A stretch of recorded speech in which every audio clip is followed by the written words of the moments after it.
Saudi துபாயில் இருக்கிறவங்கலாம் நேர காலத்தோட ஊர் போய் சேருங்க, உசுர கையில பிடிச்சி.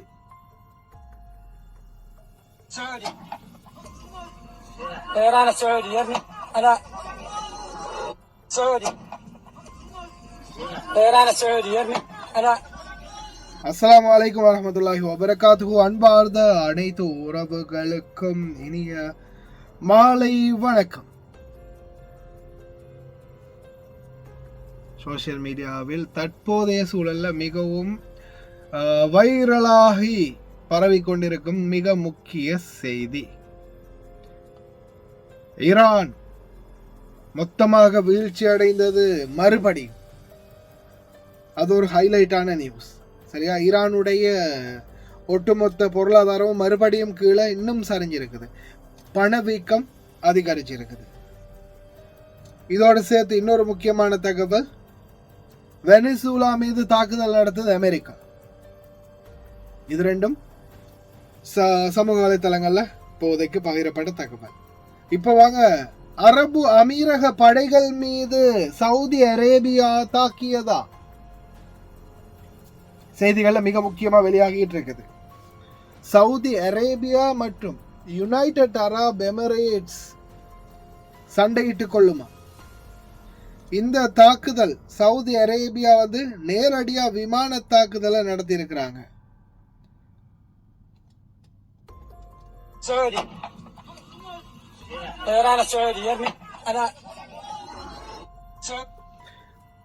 இந்த தாக்குதலை எதிர்த்து படையெடுக்கும் அணிவகுப்பு சவுதி அரேபியாவுக்கு எதிராக மிகப்பெரிய படையொன்னு கிளம்புது, சவுதி அரேபியா மீது தாக்குதல் நடத்தும். அன்பார்ந்த உறவுகளே, சவுதி அரேபியாவுடைய ஏர்ஃபோர்ஸ் ஏமனுடைய எஸ்டிசி எனப்படும் ஒரு குழு அவங்க மீது நடத்தப்பட்ட, அவங்க கேம்ப்ல நடத்தப்பட்ட தாக்குதல்ல அட்லீஸ்ட் 20 பேராவது இறந்திருக்கலாம் அப்படின்னு சொல்றாங்க. இது பாத்தீங்கன்னா இந்த தகவல் வந்தது எப்பன்னு பாருங்க, ஜனவரி 3, 2026, அதாவது இன்னைக்கு காலையில 3:42 AM இந்த செய்தி பப்ளிஷ் ஆகுது. இந்த பிரச்சனை எங்க ஆரம்பிச்சிச்சு, என்ன பிரச்சனை அப்படின்றத பாப்போமா? இப்போ ரீசண்டா சவுதி அரேபியா எல்லைகள்ல சில குழப்பங்கள். சவுதி அரேபியாவும் ஏமன் நாடும் பாத்தீங்கன்னா ரெண்டும் எல்லையை பகிர்ந்து கொண்ட நாடுகள்.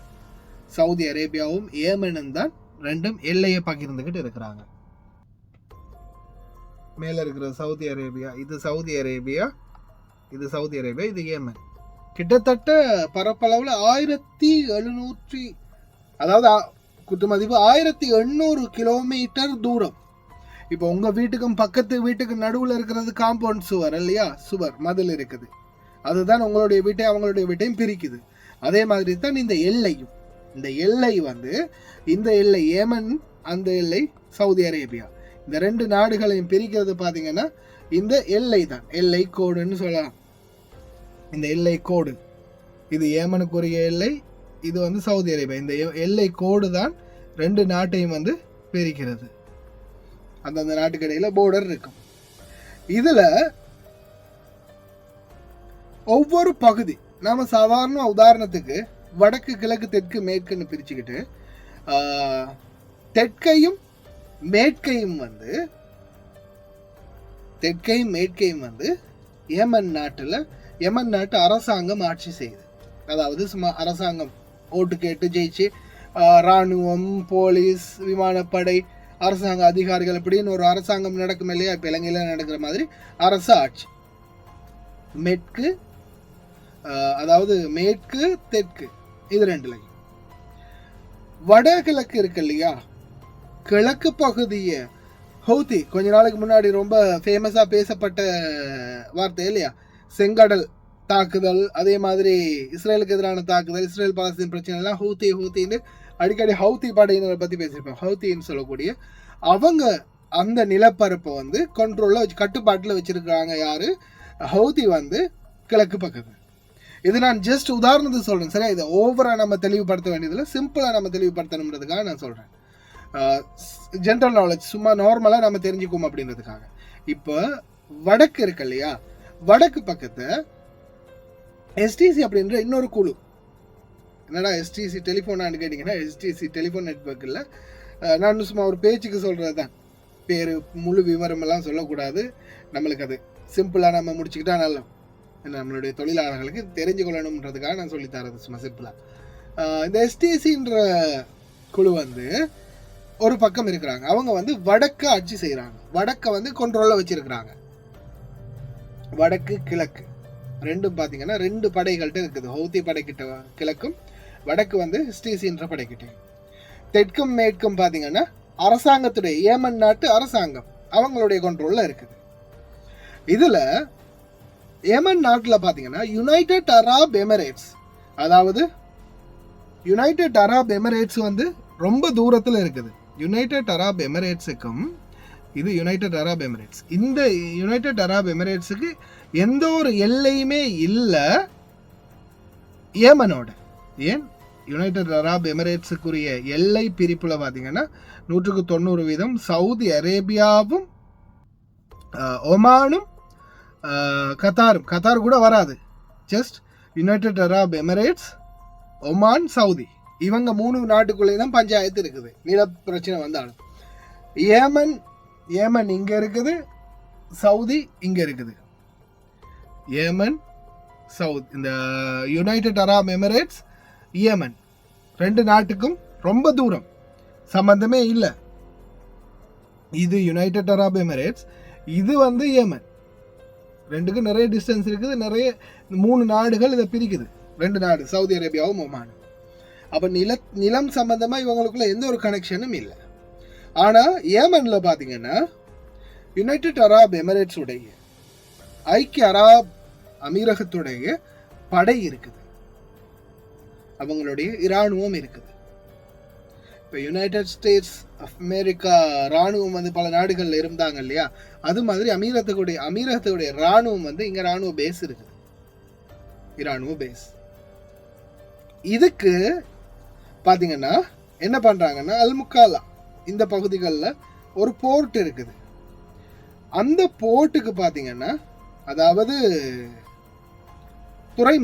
துறைமுகத்துக்கு பார்த்தீங்கன்னா இப்போ ரீசண்டாக யுனைடெட் அரப் எமிரேட்ஸில் இருந்து ஆயுத வாகனங்கள் போகுது,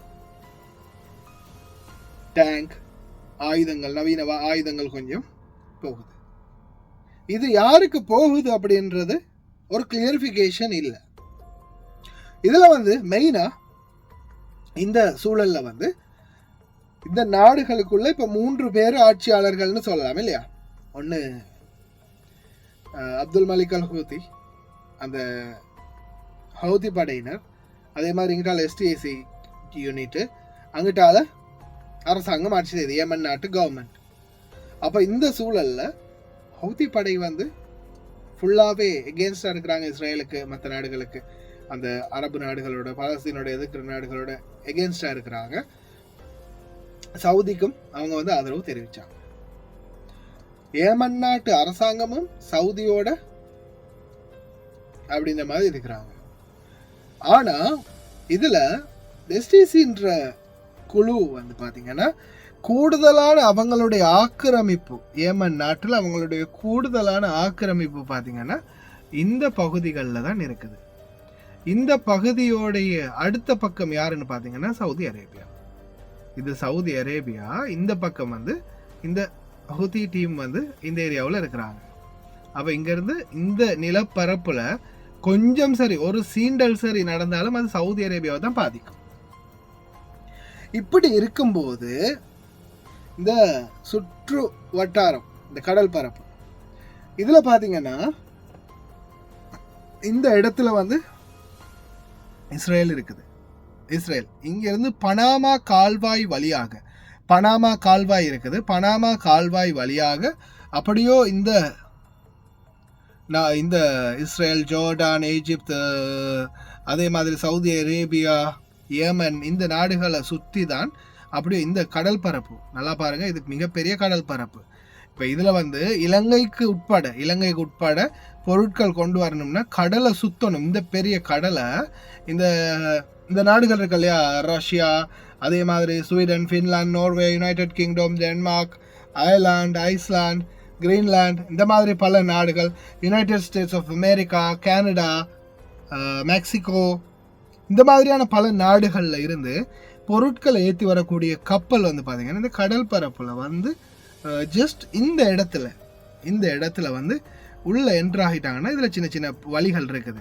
இந்த மாதிரி வழிகளால் வந்து பனாமா கால்வாய் உள்ளால வந்து செங்கடலுக்குள்ளே வந்துட்டாங்கன்னா செங்கடல்ல இருந்து அப்படியோ இந்த சரௌண்டிங்கில் அவங்களுக்கு வந்து இங்கேருந்து இப்படியோ சுற்றி ரவுண்ட் அடித்து வராமல் இந்த கேப்பில் இருந்து இதுக்குள்ளால் அப்படியோ உள்ள சொருகி வந்து இந்த அரபு நாடுகளை கவர் பண்ணிக்கொள்ளலாம். அதே மாதிரி இந்த பக்கம் இந்தியா, ஸ்ரீலங்கா, இலங்கை, இந்தியா இருக்கு இல்லையா, இந்த பக்கமும் கவர் பண்ணிக்கொள்ளலாம். எல்லாமே அவங்களுக்கு ரொம்ப ஈஸியாக இருக்கும். இல்லைன்னா என்ன ஆகும், கடலை ஃபுல்லாகவே சுற்றி அடித்து ரொம்ப நாள் பயணப்பட்டு தான் இங்கேருந்து சுற்றி வரணும். இந்த செங்கடல் வழியாக வராமல் வாரதா இருந்தால், அப்போது இந்த செங்கடல் வழியாக வாரதில் அவங்களுக்கு ரொம்பவும் ஈஸியாக இருக்கிறது பார்த்திங்கன்னா இந்த போக்குவரத்து நடைமுறை தான். ஆனால் இதில் இருக்கிற ஒரே ஒரு பிரச்சனை என்னென்னா செங்கடல். இந்த செங்கடலில் பார்த்திங்கன்னா இந்த முக்கு இருக்கு இல்லையா, இந்த இருக்கிற இடம் வந்து ஏமன் நாட்டுடைய எல்லையில் அவங்களுடைய ஆக்கிரமிப்பில் இருக்குது. இந்த கேப்பை தாண்டி கப்பல் போகணுமா இருந்தால் ஏமன் நாட்டுடைய அனுமதியும் வேணும். அதே மாதிரி ஏமன் நாடு நினைச்சா அந்த கப்பலை என்ன வேணாலும் செய்யலாம் இந்த கேப்புக்குள்ளால பயணிக்கும் போது. அவங்க மற்ற எல்லா எல்லையும் தாண்டி லேசாக வந்துடுவாங்க. இந்த கேப் இந்த இந்த முக்கு சந்தில் தாண்டி போகிறது தான் அவங்களுக்கு மிகப்பெரிய ஒரு என்ன சொல்கிறது, ஒரு சவாலாக அமைது பல கப்பல்களுக்கு. அப்படி இருக்கும்போது என்ன ஆகுதுன்னு பார்த்தீங்கன்னா நிறைய கப்பல்கள் வந்து கடந்த காலங்கள்லேயே உங்களுக்கு தெரிஞ்சிருக்கும், கடந்த காலங்கள்லேயே நிறைய கப்பல்கள் வந்து வர முடியாத சூழலுக்கு போயிடுச்சு. நிறைய கப்பல்கள் அடி வாங்கிச்சு. யமன் நாட்டில் வந்து ஹூத்தி படையினர் நிறைய பேர் ஹவுத்தி படையினர் அடித்தாங்க.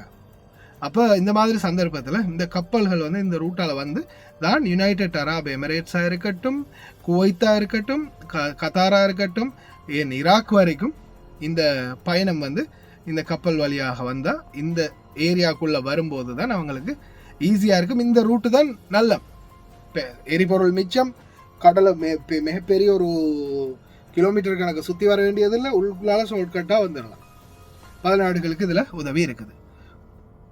இந்த ஏரியாவில் ஒரு ஏரியா வந்து பார்த்தீங்கன்னா முதல் ஹூத்தி கிட்ட இருந்தது, இப்போ எஸ்டிசி கிட்டையும் ஒரு எல்லையில் வந்து கொஞ்சம் பிடிமானம் இருக்குது.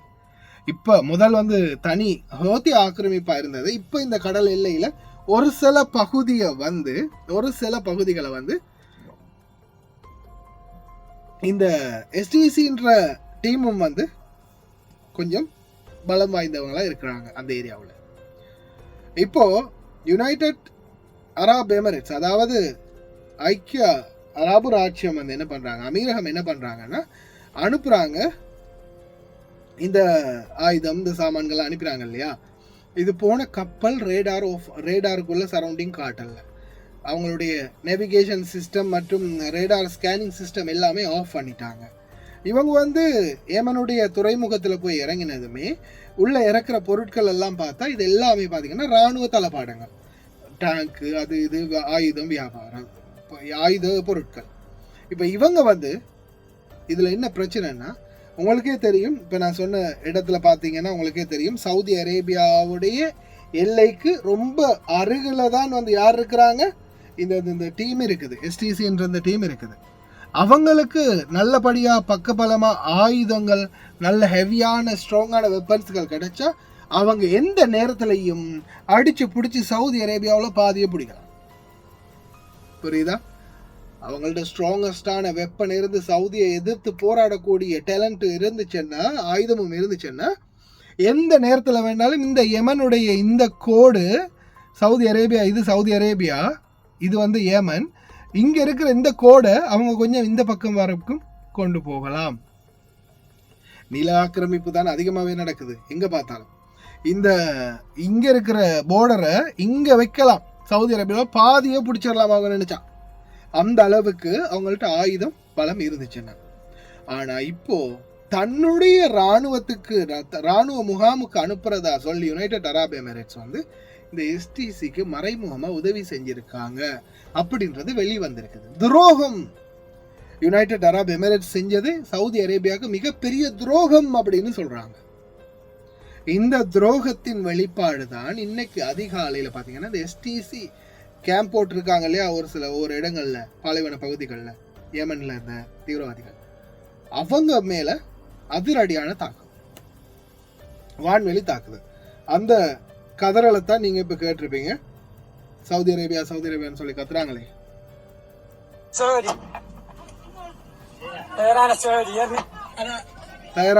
தயாரான் சவுதினா விமானங்கள், சவுதி விமானங்கள் அடிக்குது எங்க மேல, தாக்குதல் நடத்துது.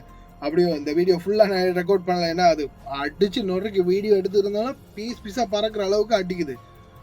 மேல இருந்து விமானத்துல வந்து ஃபுல்லா வாகனங்கள்லாம் தெரிக்குது, அப்படி அடி நடக்குது. இப்போ அதே மாதிரி என்ன ஆச்சு தெரியுமா, சவுதி ஏர்ஃபோர்ஸ் உடனே அலர்ட் ஆகி கொண்டு போய் விமானம் அந்த ஹார்பர்ல இறக்கி வச்சாங்க இல்லையா, அந்த டேங்க், இந்த மாதிரி இராணுவ பொருட்கள். இது வந்து துபாய் வந்து அவங்க சொன்னது, எங்களுடைய அமீரகம் சொன்னது, எங்களுடைய இராணுவம் ஏமன்ல இருக்கிற எங்களுடைய இராணுவத்துக்காக நாங்க அனுப்புறோம் தானே. ஆனா இவங்களுக்கு விஷயம் தெரிஞ்சதுக்கு அப்புறமா உடனே ஃப்ளைட் அனுப்பி அந்த விமான அந்த துறைமுகத்துல இருந்த பல இந்த டேங்குகள், இந்த ஆயுத பொருட்கள் எல்லாத்தையுமே அடிச்சிட்டாங்க. அடிச்ச புகைதான் இது. இந்த ஏரியாவில் வந்து ஹார்பர்ல வந்து இந்த கப்பல் நிறுத்தப்பட்டிருக்குது. இந்த சைட்ல ஃபுல்லாவே தீ பறக்கிறதுக்கு காரணம் சவுதியோட விமான படை போய் அடிச்சாங்க அந்த ஆயுதங்களுக்கு. இப்போ சவுதி அரேபியா உடனே சொல்லிட்டாங்க, எங்களுக்கு தெரிஞ்சு போச்சு, நீங்க மலுப்பாதீங்க, நீங்க ராணுவத்துக்கு என்னதான் சொன்னாலும் இது வந்து நீங்க இந்த எஸ்சிசியை கொடுத்தது எங்களையே அழிக்கிறதுக்கு நீங்க உதவி பண்ணின மாதிரி, எங்களுடைய நிலத்தை ஆக்கிரமிக்கிறதுக்கு அவங்களுக்கு ரொம்ப ஈஸியா இருக்கு, நிறைய ஆயுதங்கள் கிடைச்சா, இதை நாங்கள் ஒருபோதும் ஏற்றுக்கொள்ள மாட்டோம். உடனே ஏமனோட பேசினதோட, இப்போ ஏமன்ல வந்து ஹவுதிகள் வந்து எப்படியுமே சவுதி அரேபியாவோட சப்போர்ட், யுஏஇயோட எப்படியுமே அவங்க எதிர்ப்பு. ஏன் கடந்த காலங்கள்ல இருந்து யுஏஇ பெருசா எந்த ஒரு சத்தமும் போடல. இப்போ எய்ட்ஸ் எல்லாமே அனுப்புறாங்க, ஆனா ஆரம்ப காலத்துல அந்த பொருட்கள் அனுப்புறாங்க தான், எய்ட்ஸ் பொருட்கள்லாம் அனுப்புறாங்க தானே, உணவுகள்லாம். ஆனா ஆரம்ப காலத்துல பெருசா எந்த சத்தமும் போடல, எந்த ஒரு உதவியும் பண்ண வரல அப்படின்ற மாதிரி ஹவுதிகள் ஆல்ரெடியே கோவத்துல இருந்தாங்க. அமீரகம் அமெரிக்காவோட சப்போர்ட்ல இருக்குது, இஸ்ரேலுக்கு சப்போர்ட் பண்ணுது அப்படின்ற மாதிரி. ஆனா சவுதி எல்லாம் முடிஞ்ச அளவு அவங்களுடைய போராட்டம் இருந்துச்சு தானே, இஸ்ரேலிகளோட எதிர்த்தாங்க தானே. அப்படி இருந்ததால ஹவுதிகள் அவங்களோட ஆதரவா இருந்தாங்க. ஹவுதிகளுடைய ஆதரவு ஆல்ரெடி சவுதி அரேபியாவுக்கு இருக்குது. அதோட சேர்த்து பாத்தீங்கன்னா இப்போ ஏமன் அரசாங்கம் இருக்குது இல்லையா, ஏமன் அரசாங்கத்துடைய ஆதரவு முற்றுமுழுதாக சவுதி அரேபியாவுக்கு அப்படின்றத தெரிவிச்சுட்டாங்க பகிரங்கம். இப்ப ஏமன் அரசாங்கம் என்ன சொல்லியிருக்கிறாங்கன்னா, அமீரக படை இருக்கு இல்லையா, அமீரக ராணுவ தளங்கள், அமீரக படை இருக்கு இல்லையா, துபாய்ன்னு சொல்லுவோமே நாம, எமிரேட்ஸ், யுனைடெட் அரப் எமிரேட்ஸ் உடைய படைகளும் ராணுவ முகாம் இருக்கு இல்லையா, உடனே நீங்க இப்ப விட்ரோ பண்ணி உடனே வெளியாகாங்க நாட்டை விட்டு. ஏமன் நாட்டுக்குள்ள எந்த ஒரு யுனைடெட் அரப் எமிரேட்ஸ் உடைய ஆர்மியோ அல்லது ராணுவ தளமோ ராணுவ இதுவோ இருக்கக்கூடாது அப்படின்ற மாதிரி சொல்லிட்டாங்க. ராணுவம் சம்பந்தப்பட்ட எந்த ஒரு விடயமும் இருக்கக்கூடாது, உடனே வெளியேறுங்க அப்படின்ற மாதிரி சொல்லிட்டாங்க. இப்போ சவுதி அரேபியா டைரக்டாவே வார்னிங் பண்ணியிருக்கிறாங்க, இதுக்கு பிறகு இந்த சேட்டையை பண்ணினீங்கன்னா நிச்சயமா நாங்க உங்க மேல ரிவெஞ்ச் எடுப்போம் அப்படி. அடுத்ததா ஏமன்ல கொஞ்சம் ஆயுதம் இஷ்யூ ஆகி இருக்குது லைட்டா. இப்பவே எங்க பக்கம் ஒரு 8 எடுத்து வச்சுங்க, காலை நறுக்கிடுவோம் அப்படின்ற மாதிரி இன்னைக்கு அதிகாலையில அந்த ஸ்டிசி படை இருக்கக்கூடிய தளங்களுக்கு போய் விமானத்துல கொண்டு தூக்கி போட்டு போயிருக்கிறாங்க. ஆனா அதனுடைய விளைவாக இப்போ பாத்தீங்கன்னா இந்த எஸ்டிசி குழுவோட ஆதரவாளர்கள், இந்த எஸ்டிசி குழு இருக்கிறாங்க இல்லையா, இதுவும் வந்து சும்மா சிம்பிளான ஒரு நாம நார்மலா சொல்ற அளவுக்கு ஆளுங்க இல்ல, மிகப்பெரிய ஒரு பலம் வாய்ந்த குழு தான். அவங்க என்ன பண்றாங்கன்னா அவங்களுடைய மொத்த ஆதரவாளர்களையும் திரட்டி இருக்கிறாங்க. இன்னைக்கு காலையில மொத்த ஆதரவாளர்களையும் திரட்டி இருக்கிறாங்க. அதில் பார்த்தீங்கன்னா விளங்கும் எந்த அளவுக்கு போலிங்கில் லைனில் வாகனம் வந்துகிட்டு இருக்குது. பல நூற்றுக்கணக்கான வாகனங்கள் வந்துக்கிட்டே இருக்குது. அவ்வளோ பேர் ஆயுதங்களோட வந்துக்கிட்டே இருக்கிறாங்க. சவுதியா இல்லை இந்த எஸ்டிசியா நாங்கள் பார்த்துருவோம் 2 கொண்டு அப்படின்ற மாதிரி அவங்களும் களத்தில் இறங்கியிருக்கிறாங்க.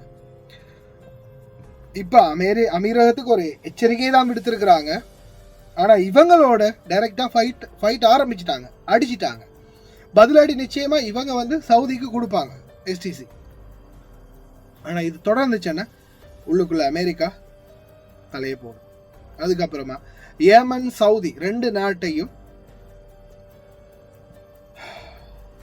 என்ன சொல்றது என்ன தெரியும் தானே, godfather United States of America உள்ள நுழைஞ்சிட்டான்னா குட்டையை குழப்பி எப்படியாவது 2 நாட்டையும் அது எப்படின்னா தூங்குன்னு சொல்லிட்டு அதுக்கப்புறமா நல்லா பிடிச்சி கிள்ளி வச்சிடுறது. அதாவது தொட்டிலையும் கிள்ளி வந்தாரு பிள்ளையங்கிள்ளி தொட்டிலையும் ஆட்டுறதுன்னு சொல்லுவாங்க இல்லையா, அது மாதிரி ஒரு ஆட்டத்தை உள்ளே கொண்டு வருவான். பார்க்கலாம் என்ன நடக்க போகுதுன்னு. ஆனால் இனி சவுதி அரேபியாவில் இருக்கக்கூடியவங்க கொஞ்சம் கவனமாக தான் இருக்கணும். எந்த நேரத்தில் வேணாலும் தாக்குதல் நடத்தலாம். ஏன்னா இன்னைக்கு அவங்க போய் தாக்கிட்டாங்க. தாக்கினது பிரதிபலன் இதோ உங்களுக்கே நான் இந்த வீடியோலையும் போட்டு காட்டினேன்.